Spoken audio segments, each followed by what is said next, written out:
Hi, everybody, and welcome to this week's Irish Food Trade Connect conversations. I'm delighted to have this man on. I've been chasing him for a while, Ernest Cantillon, owner of Sober Lane and Black Emerald Irish Whiskey, and many other things that we're going to talk about today on your entrepreneurial journey. Ernest, you're so welcome. Thank you for joining me. A pleasure, thank you, and sorry that it's taken this long to get together for a chat. No, it's absolutely fabulous. And I suppose I've watched your journey on LinkedIn, and then I suppose being from Cork and being educated there and going to UCC, I have been in and out of Sober Lane more times than you can count. So I'm Yes, delighted to have you on, and thanks for good, taking great, the time. thank you. Ernest, you started your journey quite young at 22. Tell us, was it more of a case of I want to open a pub or I'm going to be an entrepreneur? At 22, what was your feeling? Good question. Not to go too far back, but I started school young, so I finished. So those kind of years between after school and sober lane, I crammed a good bit in.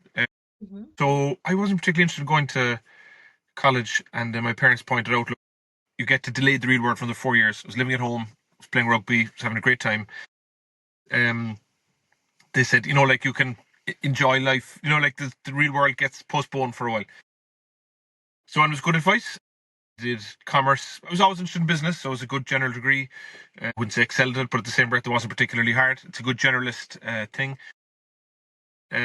So during that time, I was always very interested in food. I loved cooking. I still do. So I spent a year after that trained to be a chef. Well, at, how kind of working in bars came about quite quickly.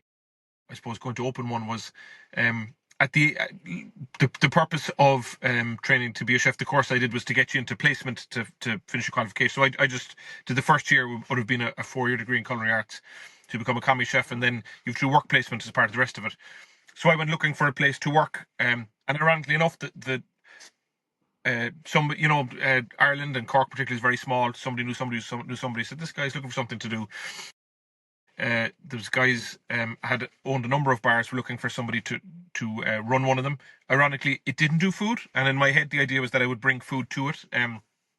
But so I got offered a job. I liked it, so very quickly I went from college to chef training to running a bar, and within a year of that, I really liked it. It just clicked with me. I liked. I had quite a lot of freedom there. The guys owned a lot of bars and were offering other things. This was quite a small premises. It was very manageable. It became quite busy quite quickly. We did a few things and they clicked. And they offered me to become a partner in their business. And when I went to ask my father about it, I would have been a 10% owner of their business, which I was delighted with, 21, 22. And he said, you're doing 100% of the work for 10% of the profits. So I said, the best offer I have, the only offer I have. She said, why don't you do it for yourself? This was 2005, so it was a good time in Ireland to borrow money. Maybe in 2008, it didn't feel like such a good time to Oh, borrow yeah, that money. yeah, very different in those But couple of years. yeah, it was a time where you could borrow money, even at 22. He stumped up the deposit and, more importantly, a guarantee, which is the only reason I was able to do it. So I was very fortunate. Like I've had a lot of head starts. That was probably one of the biggest ones. And off we went. So that was that. So it didn't. I wouldn't say that it didn't have a lot of thought, but it happened quite quickly. You know what I mean? It happened quite quickly. And I suppose a bar is, well, don't get me wrong, there's lots of moving parts to it. But there's no exporting involved. There's no technology involved. You have a certain amount of food or drinks you need to sell every week. I mean, you can have a clear enough break even. And so it's straightforward in that regard. So, and particularly back then, I think it has changed. But within reason, if a bar was busy enough, it would be profitable. Like if you concentrated on turnover, there was a time definitely when that back then anyway that was enough. And I was good at that, driving turnover. And I suppose I was young, so my friends were young. No one had mortgages, and it's funny how things played. The next couple of years when we were just growing the business, in 2008, 2009, 2010, nobody was buying houses and nobody could buy houses. So that what would have been natural progression for people my age, um, they while they might have had less disposable income, they weren't saving for anything else, so they kept going out, if you know what I mean. So that group of friends, or kind of tribe that I'd built in Sober Lane, I suppose kept partying, you know what I mean? Because that was, yeah, no partying and departing, in that there was mass emigration as well, of course. And funnily enough, um, that actually was that became quite a big part of Soberlane's business, going away parties. 2008, 2009, we still have our diaries from back then. We look, and going away parties was a big thing. You know what I mean?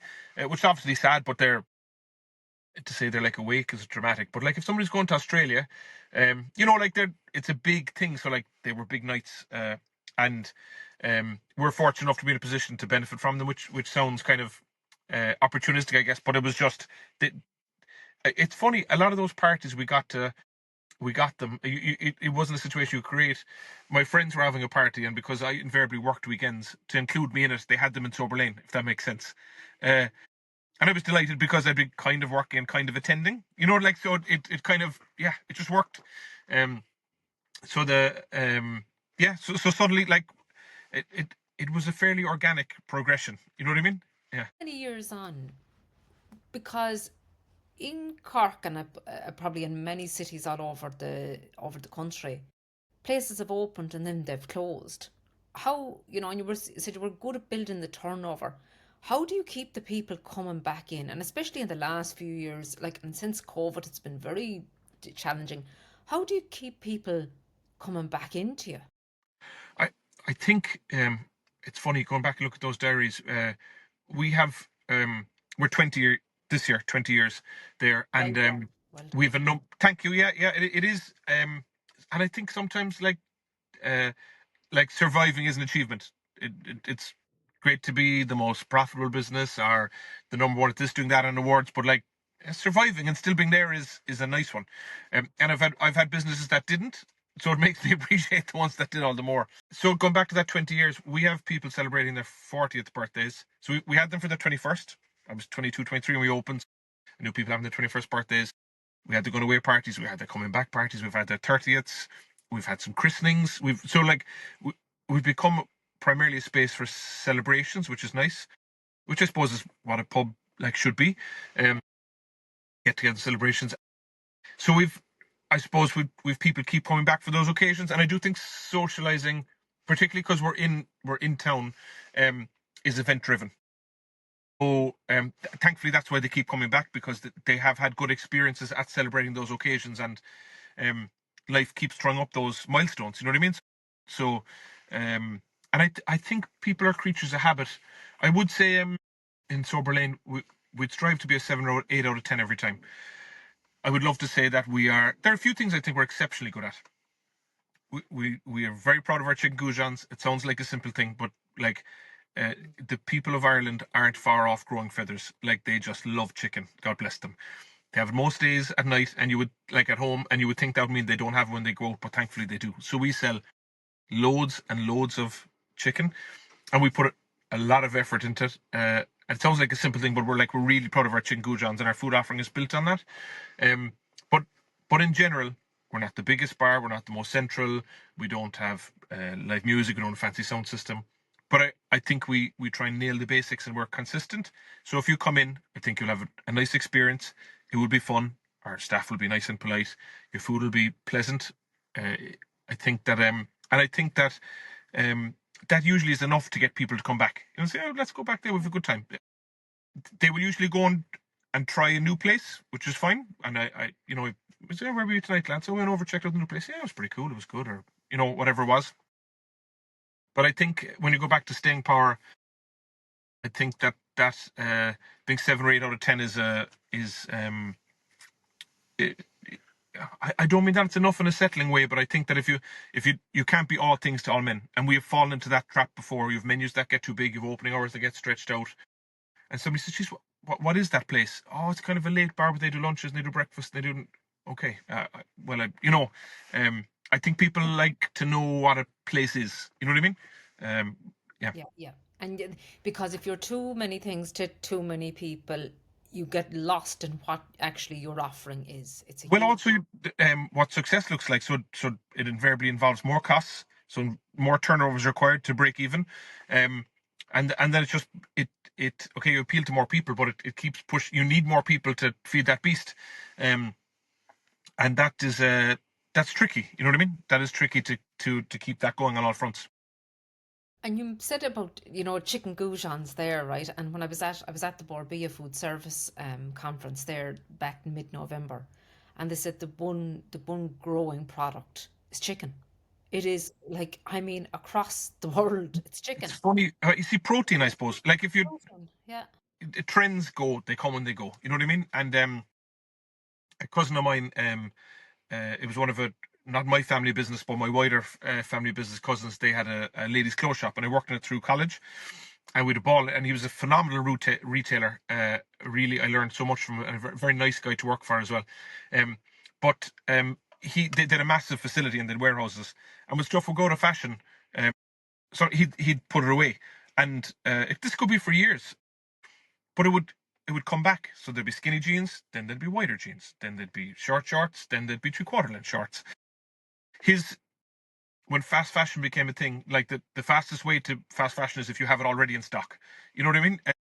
Yeah. He would say, "Geez, I was over in Paris and they're talking about next season again. I'm looking and they're like dungarees are back." And he'd say, like, dungarees from, like, in my head I was thinking of like New Kids on the Block, or Marky Mark in the 90s. Oh, I do, yeah. Oh, I do. I'm I going know to what remember you're this talking like about. We're as showing our age now, yeah. yeah. But then, and dungarees are back in these different things. I suppose things do come back I'm sorry, like with pubs, invariably the most popular pubs, um, like take Dublin, probably is one of the biggest varieties of pubs in the world. Ask people the top 10 pubs in Dublin. I'd be shocked if any of them are less than 100 years old. You know what I mean? And they'll serve primarily Guinness. They might do toasted sandwiches.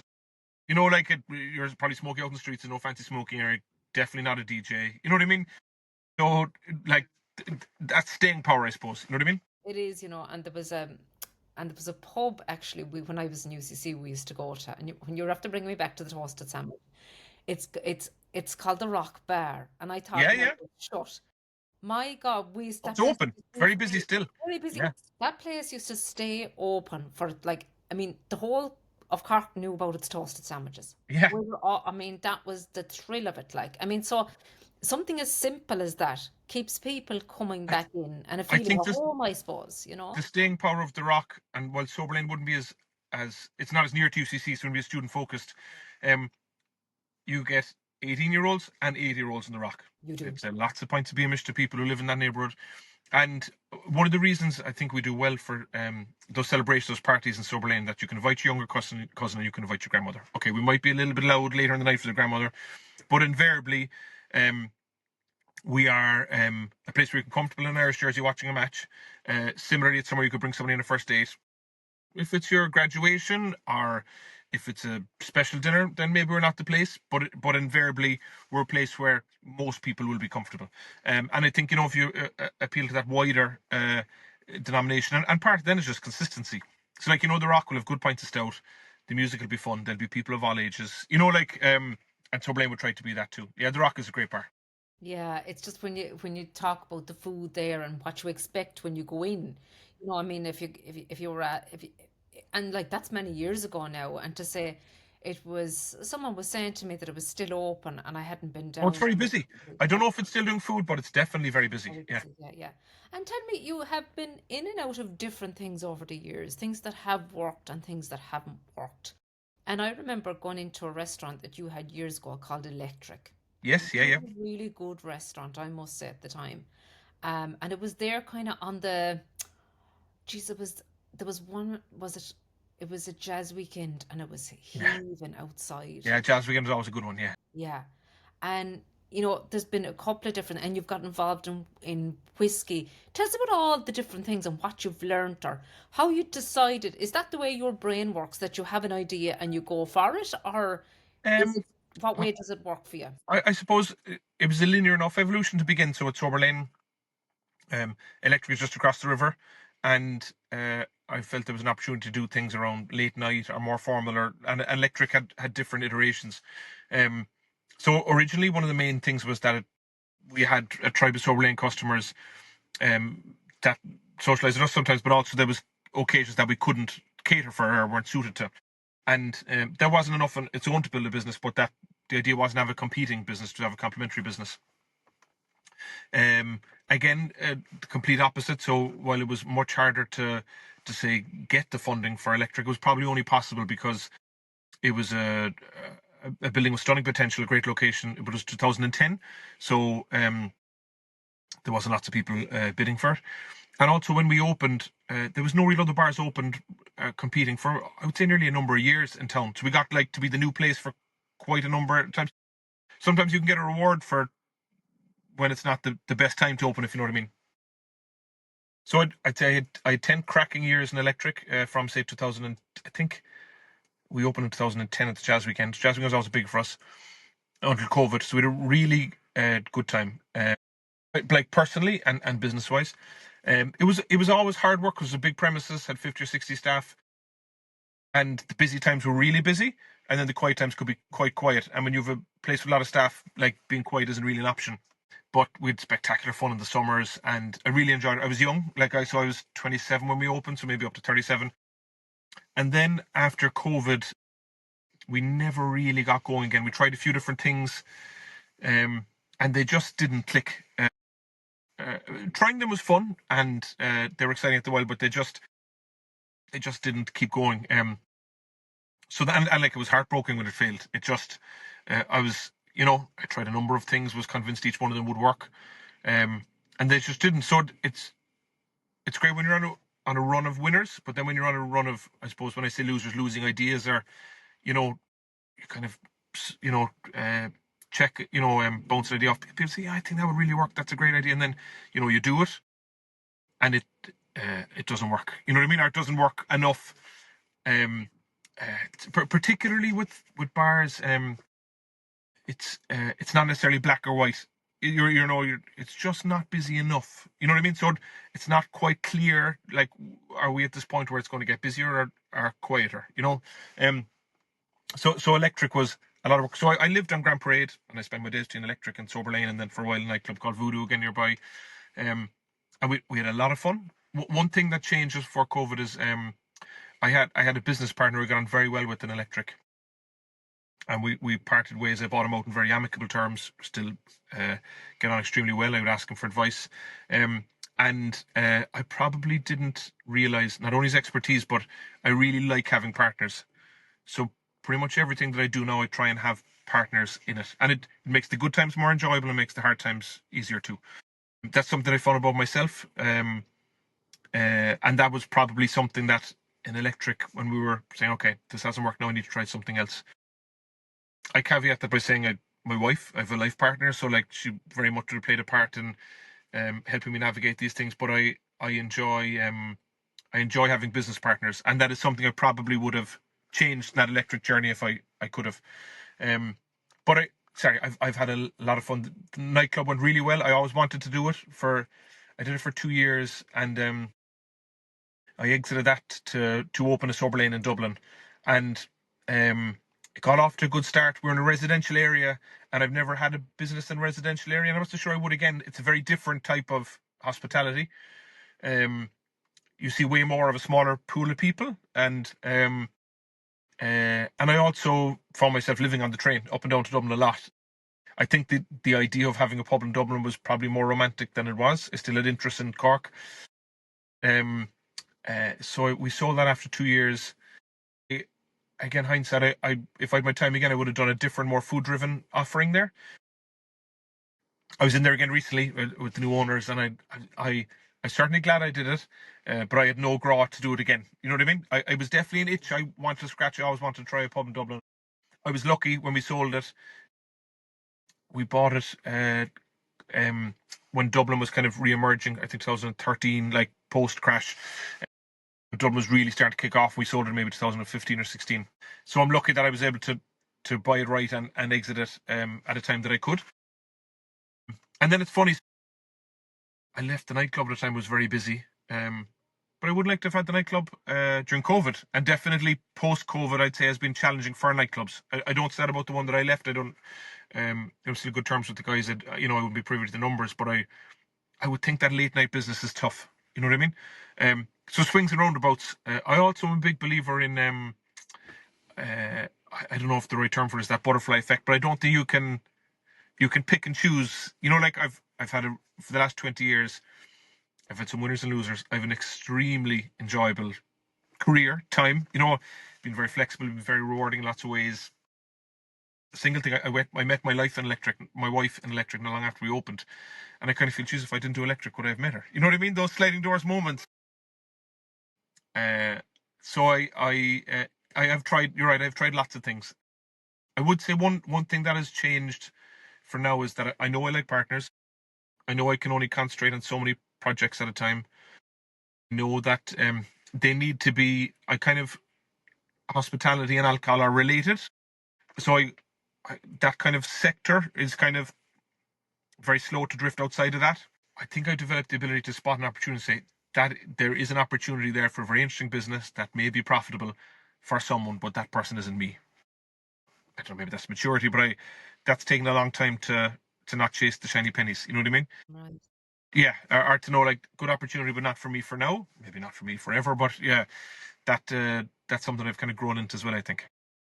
I think what you said about the business partners, and it's something I've been even considering because it's the risk element as well. Like you kind of go, oh, if this doesn't work, I'm the only one involved here, you Yeah, know? And it can yeah, be, yeah, it can be, but I think sometimes you get that itch. yeah. Exactly. Oh, look, Do you know, I think I could give that a go. But, you know, and I suppose I was in industry for over 20 years and I worked for people like that and I still work for people in the consulting world like that. But now I kind of come in and go, are you sure there you should do that? And yeah, how's the money looking and all yeah. that? So it is, but I suppose it's a fantastic journey. Like you must learn some amount along the way. I Oh, mean, I've really, uh, I had a blast. You know what I mean? And I think even the ability or freedom to say, like I said about scratching an itch, uh, that's not a luxury that everybody has. To be able to, geez, I really would like to go off, running a pub in Dublin. So I did it. You know what I mean? It wasn't a what if. And then realized, oh, I, this is not as cracked up to be at all. You know what I mean? And I'm lucky that I had the opportunity to exit it. Um, I would say also, yeah, partners is definitely something that worked for me. No, I don't know. I've nearly always had partners, and I've realized I've enjoyed the ones more. Um, it it isn't always easy. It's a relationship that you need to work at and compromise at. Um, but I'm lucky. I've even partners that I've exited, they've exited. We're all on good terms. Um, I think we are anyway. Generally, we are obviously in touch with those people, and um, yeah, I think like most things in life, it's better shared. It's funny. I don't know if this analogy will make sense, but I was chatting to somebody about the cinema yesterday. And I said I love going to cinema, but my wife doesn't really like it, and so I don't go that often. So would you go on your own? And I said, well, she said I wouldn't enjoy the cinema as much on my own at all. And they said, it's not like you're talking to her. I said, yeah, but it's just that shared experience of doing something. And I do think that is a part of business. You know what I mean? I do think, it is, it is, yeah, it is, and it is, and I think it's just, a problem shared is a problem halved, and oh, there's no, 100%. it's sharing it with the person that understands, and I think, people in business especially, and someone that's in the kind of the same, entrepreneurial head that you're in, Yeah. definitely Uh, get it. and I think to have a sounding board with a vested interest. So I really thought converting electric to an Asian restaurant was a good idea. And I asked, during COVID, I had a lot of time to talk to a lot of people. And everybody thought it was a great idea. Not everybody, most people thought it was a good idea. And um, I, I wonder if we were business partners in it, would they have said, yeah, let's do this? You know what I mean? Would they, I suppose what they were saying is, I would like to go to an Asian restaurant. They weren't necessarily saying, I'd like to, and that's all I was asking them. But were they saying, do we have the expertise to do it? Can we afford to take this risk? What about the business model that we've had that's worked for the last 10 years? Those, and don't get me wrong, I asked myself those questions, but I wonder if I uh, had a partner of a sounding board. I think we probably would have made the same decision. All right, that would have been my vote anyway. But I suppose COVID again was a strange time in that uh, I wouldn't say nearly too much time to think. But as you know, when you're in business, you You kind have of make less time. incremental changes, and there's lots going on. And Yeah. just we talked about sober lane and surviving. I because I'm doing other things, maybe that's why I haven't messed more with Sober Lane. Maybe why Sober Lane has had the opportunity to be consistent and concentrate on what it does is because I've been doing other things as well. Whereas maybe if I was, maybe I'd be fiddling with Sober Lane and changing things. If it's not broke, don't fix it. If it Yeah. ain't broke, don't fix it. And Yeah. when you're looking at like viable business ideas, or you probably have a lot of people that come to you even asking you what you think of an idea. What are the main things that you might look for if you were thinking of investing in a business or anything like that? There's a doctor who's come into us in the restaurant, and he was unusual in that he loved red wine and he would smoke. And sometimes he was a GP, and sometimes his patients would come up to him and said, "You're a gas man. Here you are, smoking outside and having a cigarette and or having a glass of wine." And he always said, "Do as I say, not what I do." I'm definitely not a business expert, but in 20 years, I definitely have learned some things. And they're lessons that I don't always have the discipline or the foresight to pay attention, but at least I know they're lessons that I've learned or that there's something in them. So I suppose what I'm saying by that is that I think I can either spot opportunities or pitfalls that I may not have avoided myself or may not avoid again, but at least I can highlight them to somebody and say, have you thought about this or what about that? So I can only say it from my own perspective, but there's 20 years of it, so I've learned something, maybe some of them the hard way, and I definitely feel if you can save somebody reinventing the wheel or going to make a mistake that you made, I certainly find it very satisfying to share that advice. I can't redo it or avoid it myself, but at least you can say, geez, I found anytime I tried that, it never worked. Or would you talk to this person about it, or what about that? I also find that I find, for me anyway, I love talking about business, and as I'm sure I'm quite happy to explore, kick around, or flesh out in a business idea without any desire or to do it for myself. If somebody said, "Jesus, it's a great idea, would you like to do it together?" I actually know my plate's full, and I wish you every support, and come and ask me for advice anytime if you want to, if you think there's any value in it. But it's not for me, or it's not for me for now anyway. You know what I mean? I would have struggled with that in the past. I suppose the difference from being in your 40s versus in your 20s, maybe. Yeah. It is, and I even, and even I think even from a work-life balance as well, you Oh, know. you've nailed it. Yeah, like I wouldn't have had that in my 20s, into my 30s, but by God, when I came into my 40s, I did. Yeah. I Well, did. I also think like being entrepreneurial is risky. I don't think there's any doubt there. And when you're on your own, or especially before there's kids or there's a mortgage, um, what you have to lose isn't as big a deal, and it's just you losing it. So you say, okay, dust myself off. I can try again. I can emigrate. I can change job. I can save again. I put the head down. But when that has implications for other people other than you, and sorry, obviously there's employers for in business in general, there's implications for investors, lenders, employees, suppliers, whatever else. Um, but I do think even from a personal point of view, when there's more than you to factor in, how could it not affect your? No, the flip side of it is maybe you say, Jesus, I need to earn more money. Like this, it's no longer just me that needs to be provided for. So maybe that factors the other way. Maybe then you need to push that boundary to have more money to sustain it. But there definitely is an extra layer of due diligence or thought um goes into things there. Like before, would I've gone into business, like we might be in business at the end of this podcast before Margaret, right? Whereas now I'd be saying, let me sleep on it. Let's meet after Christmas. Let's kick it around. Yeah, Yeah. Yeah, yeah, no, and I think you're right when there's others to consider, and I don't know. I think this has been a funny year, and I even felt during the summer, and like I'm self-employed 4 years, and I sometimes I get the the pit in the stomach, oh my God Almighty, is there enough to pay myself here this yeah, month? Do you know? I mean, and you kind of have to keep looking, but the freedom that I have then that I didn't have before, because yeah, working in food and drink, by God, you don't get much time to yourself. You yeah, just don't. And in industry, it's constant go. So I suppose it's a balance too, and you're right. You do think things a bit more about.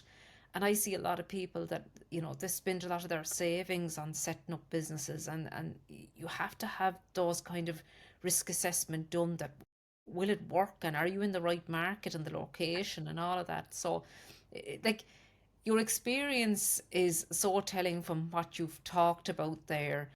It's coming from a place of actual doing, do you know, yes, actual yeah, doing. The one question I have for you, and I'm going to go back to it, is someone that did a commerce degree and then went off and done culinary. They're Yeah, very different. How they're did very you like? different. Can I just? I meant to get back to you earlier and ask you. They're very different No, things. I learned quite quickly. I still do most of the cooking at home domestically. I certainly, when we opened Sober Lane, I did the kitchen myself for the first 2 years, doing the lunches, and um, I loved it. But I would be, sorry, I wouldn't have anywhere near the mental or physical fitness or capacity for it now. Uh, and I'm not so sure I ever would at any kind of a high level. I realized that there was also probably a bigger thing. So when I realized that now, but when I was younger, I found it. So you slave away in the kitchen, you prepare this amazing food, and then somebody come and brings it to a customer you've no interaction with at all. Then maybe TripAdvisor a month later, and the way, and then they go to the waiter and they say, "Oh, this is great, thank you so much," and then the waiter is there, taking all the adulation, and the waiter gets the tip. The kitchen may or may not get some of it. So this relationship is broken. You know what I mean? So I found if you wanted to interact with customers and even strongly influence like that whole experience, um, and it's funny, it's slight tangent, but I do think unless you're a destination, a Michelin star or something like that, um, the food people eat is only a small part of the experience. It's also a small part of the expenditure now. By the time somebody gets their hair done and pays the taxi and the babysitter and all that crack, you know what I mean? What the actual food is only a small part of the pie chart. And similarly, you you read about a place, your friends tell you it's good, so you have a positive experience, idea before you go. It's easy to book. You're not dealing with answering machines, or somebody gets back to you. You're warmly welcomed. Somebody says, "Yeah, we have your table ready for you." They know your name. They make you feel at ease. You like to look at the menu, like you're on a winner before you even get the menu, or that whole experience can go wrong. So you're very vulnerable to all that as a chef. You know what I mean? So I found that um, maybe lack of control, um, frustrating with it. You know what I mean? So I loved. I still have a great love of cooking and being involved in menus and stuff like that. Definitely know that physically I wouldn't be up for it. It's just such a demanding job. I mean, it really is like I'd put it up there with like jobs that I know that I could never do, what I admire, like being a nurse or being a teacher. I absolutely would put chefs up there. You know what I mean? And I don't. It's funny. Like there's a I don't see how any of those jobs get any easier either. They really are vocation things. You Yeah, can't be a there's teacher without the over. kids, and you Yeah. can't be a nurse without the sick patients. It's very hard to be a chef. You can make it easier. You can have shorter shifts, nicer work environments, but in the same breath, you're going to be on your feet for 6, 8, 10 hours. You're going to be in a very hot and comfortable environment. It's going to be stressful, Um, but sorry, so I suppose realizing that, and then maybe combining what I learned in commerce and the knowledge of food, maybe set me up to some extent, to package that together and try and deliver in a profitable way. Fantastic, Ernest. Thanks so much for coming on. It's been an absolute I pleasure really enjoyed it. Really and enjoyed our chat. sharing your experience. It's going to be worth an awful lot to whoever will listen to this. Thank you I so hope much. so. Thank you, Margaret. Thank you.